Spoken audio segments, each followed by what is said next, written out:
99 times 99 using the area model. First, take your numbers and break them apart into expanded form. That would be 90 plus 9 and 90 plus 9. Then trace with your fingers. We're going to bring our numbers down and our 9 down. And our 90 is going to come over and over again. Trace with your fingers. We have 9 and 9. And then we're going to multiply these. 9 times 9 is 81. So I do 81 plus 2 zeros. That gives me 8,100. 9 times 9 is 81 plus 1 zero gives me 810.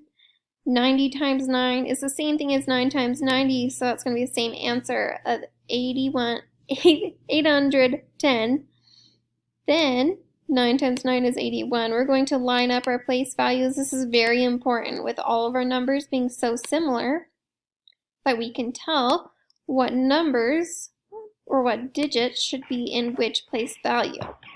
When we add those together, 1 plus 0 plus 0 plus 0 is 1. 8 plus 1 plus 1 is 10. So I brought down our 0, brought up our 1. 8 plus 8 is 16, plus 17 plus 18.